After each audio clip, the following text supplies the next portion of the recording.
Welcome to the deep dive. We're your shortcut, really, to getting well informed. And today, we have a pretty critical mission. We want to cut through all the noise, you know, and really focus on the architects of modern power. How do these moguls, historical figures, and today's titans actually systematically gain and then, well, maintain control, not just over their own fortunes, but over entire systems, economic, political, even our digital That's lives? exactly right. We have to look beyond just, the sheer amount of money. Yeah. Today's sources push us to define power differently. It's the ability to shape outcomes, to move markets, to write the algorithms that decide what you see online, or even rewrite the actual rules of political games. Yeah. We're drawing on insights from, well, all over secretive think tanks, Wall Street insiders, tech giants, even pharmaceutical dynasties. Okay, so let's lay out how we're going to tackle this. We've sort of grouped the source material into three main areas of power. First, the foundations, mastering physical stuff, assets, and engineering these huge market collisions. Think 19th century. The tangible stuff. Second, the big shift, controlling the new systems of the digital age data, algorithms, networks. That's very much our world now. Absolutely. And finally, maybe the ultimate play, using wealth directly as a political and regulatory weapon, basically shaping the state itself. Right. So you have to start with those foundations, where power was, well, tangible, something you could point to. And when you look at figures like Cornelius Vanderbilt, the Commodore, the key thing isn't just that he owned ships and railroads, it's how he viewed them. The sources say he saw his businesses almost like warfare. Yeah, that quote is striking. Military campaigns against his enemies, not managing machinery, but fighting nattles.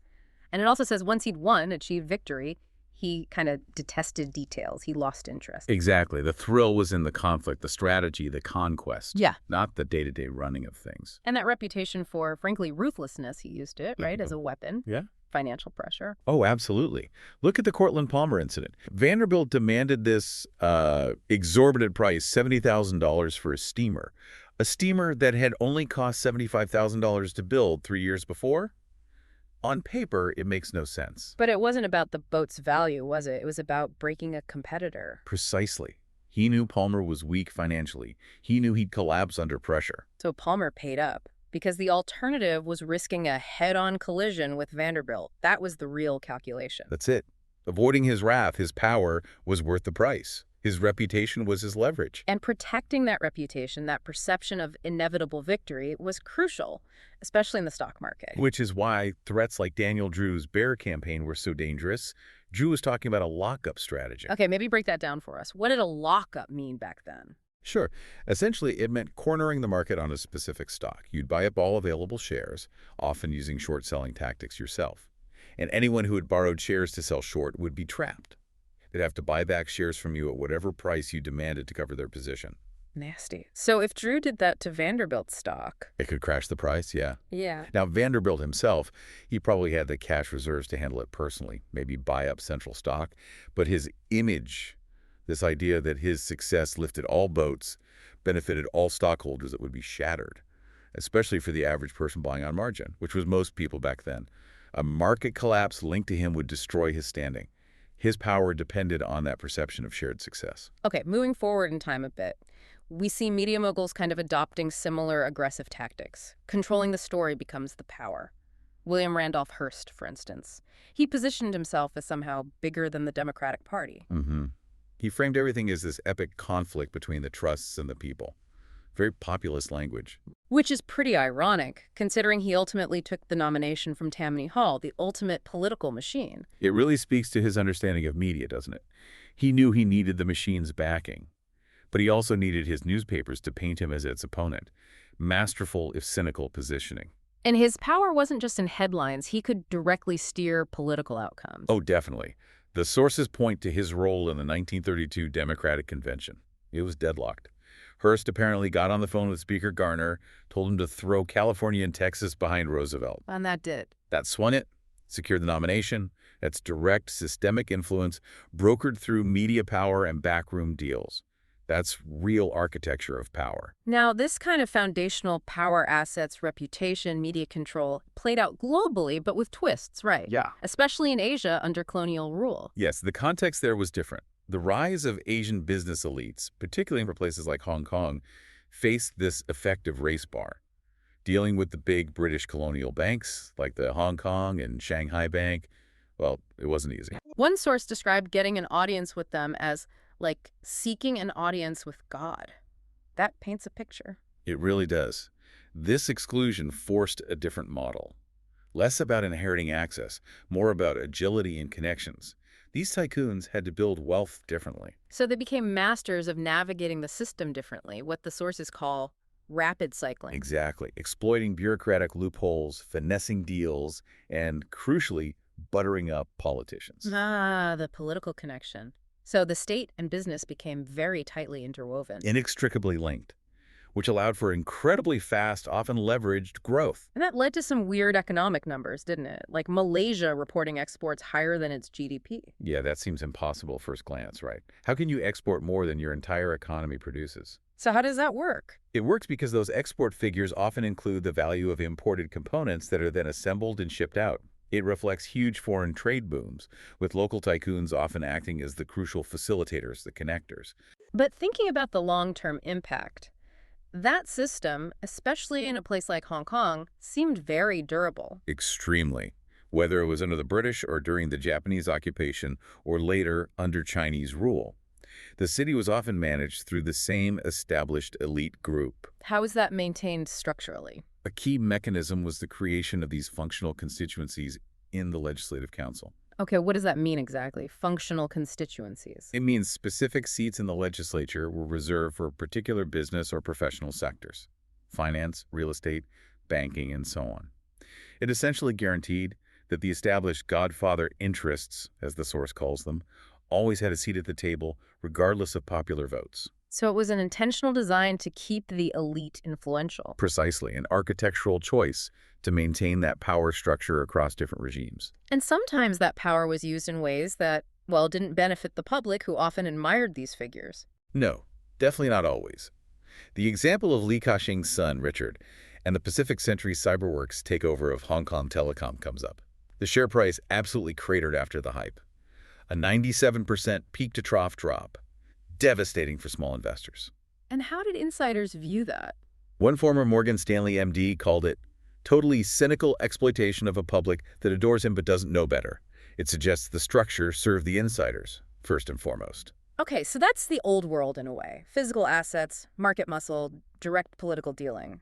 But the 21st century brings a huge shift. A profound shift, yes. Power moves from controlling things like steamships or land to controlling the intangible, data, networks, and maybe most importantly, what we call the social graph. The social graph, meaning? Essentially, the web of connections between people online. Who knows whom, who follows whom, who shares what.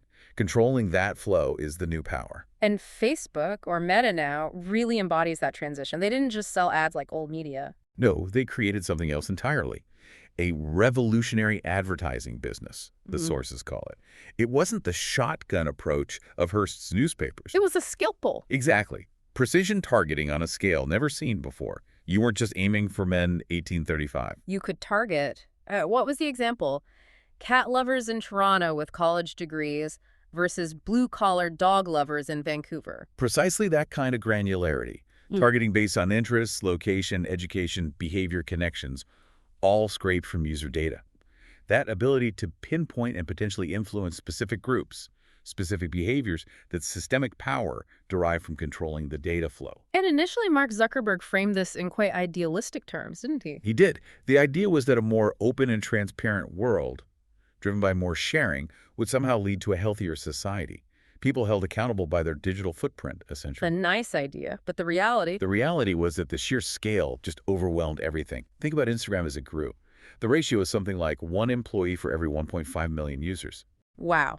1 person for 1.5 million users. Yeah. How could that tiny team, mostly in Silicon Valley, possibly understand or manage the user experience on the ground? They became totally disconnected.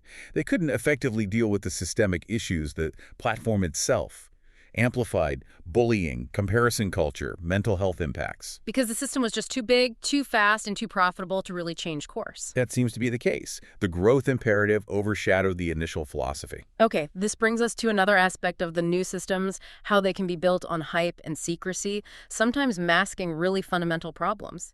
Theranos is the classic tragic example here. Absolutely textbook. Yeah. You have the charismatic founder, Elizabeth Holmes, selling this incredible vision. You have massive investment pouring in. But behind the scenes, it wasn't working. Employees were raising red flags early on, unauthorized people in the regulated lab space. That's a huge compliance issue. And they were actively hiding things. Yes. Specific instructions to conceal activities from the manufacturers of the actual conventional blood testing machines they were secretly using. Mm. Siemens representatives were kept in the dark. And the fixes they tried internally, prediluting blood samples. Yes, Sunny Balwani, the president, ordered that. They had these tiny fingerstick samples, not enough blood for multiple tests on their own malfunctioning devices. So they diluted them to run more tests. But if your machine already has a high error rate, adding a manual dilution step, well, the source says it was likely to make things worse. Just chasing the appearance of function, not actual results. Exactly. Quantity over quality to keep the illusion going. And how did they keep it going for so long? Political connections seem key. Critical. Holmes cultivated this high-profile image, White House visits, state dinners, posing with influential figures. That political cover made it incredibly difficult for regulators like the FDA to really crack down. Yeah. How do you aggressively investigate a company whose founder is literally advocating for more FDA oversight in public forums? While secretly dodging it. Right. The political shield bought them crucial time. We see echoes of this kind of high-minded facade, maybe, and secrecy in the crypto world, too, with Sam Bankman-Fried, SBF, and FTX. Yes, SBF very skillfully used the philosophy of effective altruism.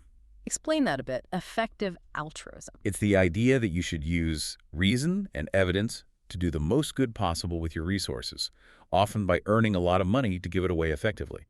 SBF framed his trading firm, Alameda Research, not just as a way to make money, but as a vessel to save some vast number of lives. So a moral justification for aggressive, high-risk trading. That's how it appeared. He explicitly contrasted Alameda with his previous employer, Jane Street, which he sort of dismissed as just a place to increase the number in their bank account. This altruistic framing built enormous trust and attracted billions in investment and deposits. It acted as a kind of social shield. But underneath that philanthropic image, intense secrecy. Very much so, especially early on. The sources mention when his colleague Caroline Ellison was considering joining, SBF was incredibly cagey over coffee. Wouldn't even say what he was working on. Why so secretive if the goal was so noble? Well, in hindsight, that secrecy allowed them to operate with extreme leverage, create and sell their own highly questionable tokens like FTT, and, crucially, obscure the fact that Alameda was borrowing billions in customer funds from FTX. The altruistic mission hit a very fragile, very risky financial structure. Okay, so we've seen controlling assets, controlling information, but the next level seems to be using wealth to actually change the rules, engineering the political and regulatory environment itself. And the Clock Network is arguably the masterclass in this. Yeah. Their strategy wasn't short-term. It was incredibly systematic, playing the long game. Not just campaign donations, but building an entire infrastructure. Exactly.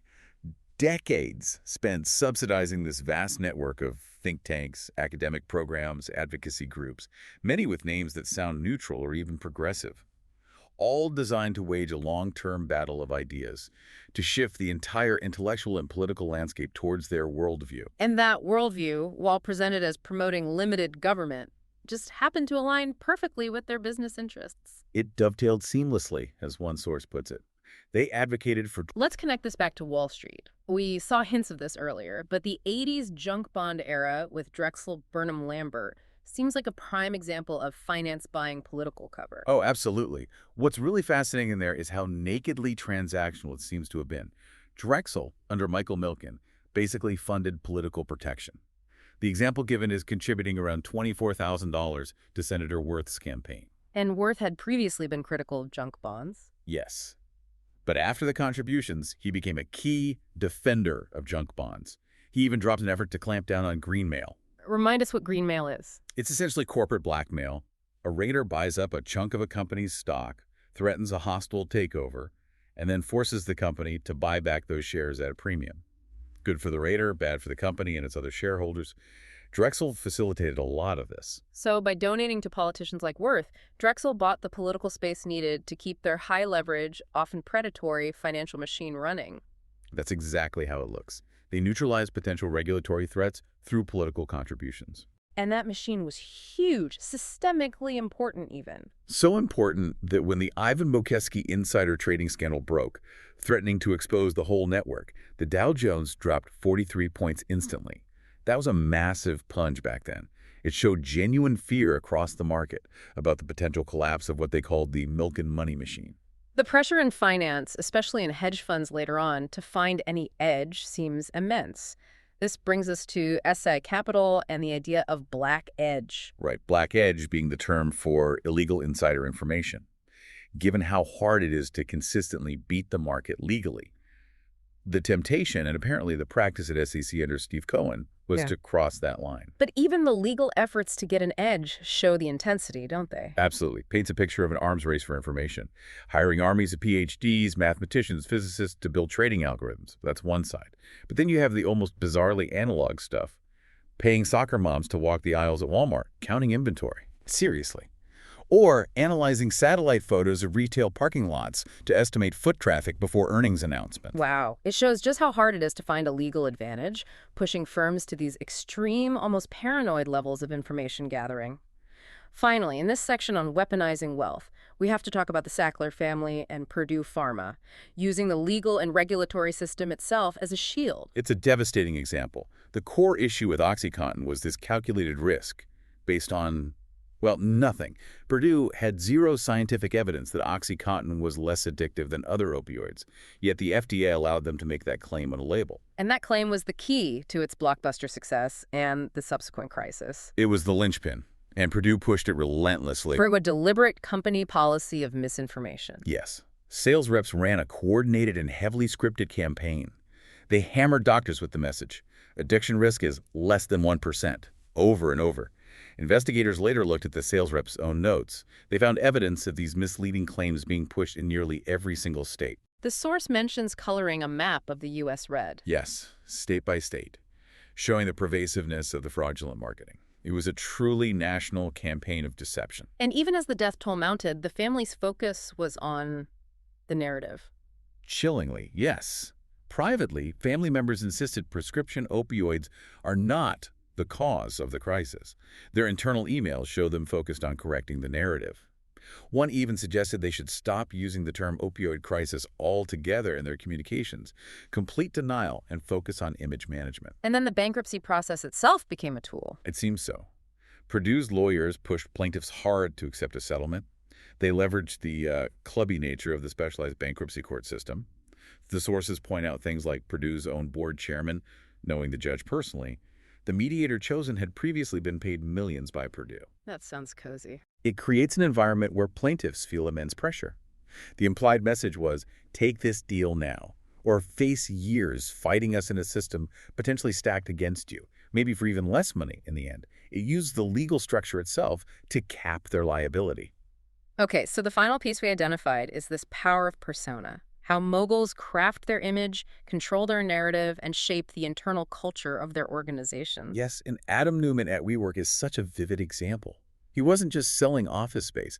He was selling community, a higher purpose. Even though, functionally, it looked exactly like Regus, the established, much less glamorous competitor. Right. The reality was secondary to the performance, and that performance extended to the internal culture. Eccentricity was part of the brand. His private bathroom apparently had an altar, incense fruit, next to his personal sauna. It blurred lines between CEO, spiritual leader, and lifestyle guru.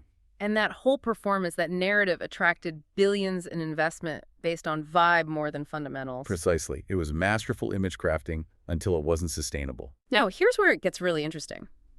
Contrasting Newman's almost cult-like luxury with Jeff Bezos at Amazon, Bezos performed frugality. Deliberately so, yes. Even as a massive multimillionaire, then billionaire, he'd make show small things, getting his coffee loyalty card punched.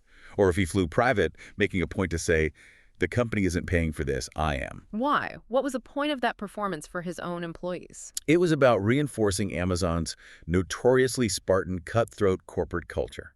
Frugality was a core leadership principle.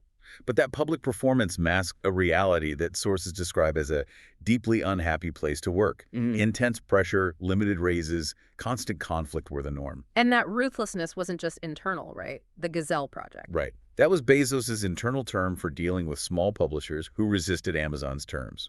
He told his team to approach them the way a cheetah would pursue a sickly gazelle. Wow, that's explicit. It's a stark metaphor for using market dominance to crush weaker players. A very different kind of performance than Neumann's. Let's look at another tech giant founder, Bill Gates at early Microsoft. Different style again. Maybe less about performance, more about intellectual edge and internal structure. Gates was known more for his intellect, sometimes described alongside a bad personality perhaps, but he definitely built a competitive advantage into Microsoft's structure. How so? A key edge came from the applications group, the people making Word, Excel getting inside information from the operating systems group developing Windows. They got early access, previews of where the OS was going. That gave them a huge advantage over competitors developing software for Windows. They knew what was coming. So using internal structure for competitive gain. And he was also good at strategic deals, wasn't he? The Apple deal. Oh, the Excel deal with Apple was classic Gates strategy. He agreed to make Microsoft Excel exclusive to the Mac for 2 years. A huge win for Apple, needing software. But in return, Microsoft licensed Apple's basic programming language. More importantly, got Microsoft's foot firmly inside the Apple ecosystem. A strategic Trojan horse. Exactly. It apparently infuriated Apple's own spreadsheet team, whose project got canceled. Gates secured a key market while embedding Microsoft deeper with its rival. Okay, finally, let's talk about Oprah Winfrey. A different kind of mogul, building power through media persona and celebrity influence. The golden sphere. That's a good term for it. Oprah achieved this almost untouchable status. The sources note she recognized early on that achieving big money required intense focus. She apparently felt she had to delete husbands and children and carpools from life's agenda to reach that level. Total dedication to building her brand and influence. But maintaining that sphere required control, didn't it? Strict control. Absolutely. Everyone working at the Oprah magazine, for example, had to sign these incredibly strict confidentiality agreements. Which critics saw not as fostering trust, as she claimed, but rooted in mistrust. That was the criticism, yes. That it was about tightly controlling information flow and protecting the carefully constructed image. And her show's formula, while seemingly authentic, was also carefully calculated, wasn't it? It was brilliant television, focusing on controversial shows with guests that have some kind of passion and emotion and a story to tell, and she often connected it back to her own struggles, creating resonance. But that authenticity had boundaries, defined by her power and relationships. She would grill guests relentlessly on personal matters, asking Liberace about his wealth, Robin Givens about abuse. But not her powerful friends. That's the key point. Friends like Tom Cruise or John Travolta were never seriously questioned about Scientology, despite it being a major public controversy surrounding them. So her power allowed her to choose where the light shone and where it didn't, protecting her sphere. Exactly. It demonstrates how even a persona built on perceived authenticity involves calculated control and the strategic deployment of influence. So when you pull back and look at all these figures, these different eras and industries, what's the common thread? I think it really boils down to controlling systems. Whether it's Vanderbilt controlling transport networks, the Cucks engineering ideological systems, or Zuckerberg controlling information systems, and often success relies on specific tactics. High leverage, like Drexel or FTX used. Ideological cover, like the Cucks or the Sacklers deployed, or deep systemic secrecy, like Theranos. And the scale is just immense. Their ability to operate at that level and directly influence policy, it really forces you to think about inequality structurally, doesn't it? Yeah. The sources bring up that economic relationship R versus G. Right, Thomas Piketty's framework. The idea that economic inequality tends to increase when R, the rate of return on capital, is consistently greater than G, the overall rate of economic growth. If wealth grows faster than the economy itself. Then wealth inevitably concentrates in fewer hands. The gap widens. And what we've discussed today are basically case studies and moguls actively working to increase that RG gap, right? Whether it's fighting for lower capital gains taxes, achieving regulatory capture to reduce business costs, or using leverage to generate outsized returns. They're effectively boosting R, the return on their capital, while often resisting policies that might boost G, like higher wages or broader social investment. It creates this powerful divergent force, concentrating wealth and power in ways that become incredibly hard to counteract. Which really leads us to the final, maybe unsettling thought for you, our listeners. If the new forms of power are less about tangible things, factories, railroads, and more about controlling the intangible, The algorithms, the data, the narratives that filter our reality. Things that are inherently opaque, hidden inside code or internal company decisions. Exactly. How do we as the public actually audit that power? When the sources of it, the code itself, the internal strategies, the closed-door political deals, are deliberately obscured or legally protected, sometimes even through bankruptcy. What tools do we even have left to understand, let alone challenge, this kind of hyper-concentrated systemic power that shapes so much of our world? That's the question we leave you with.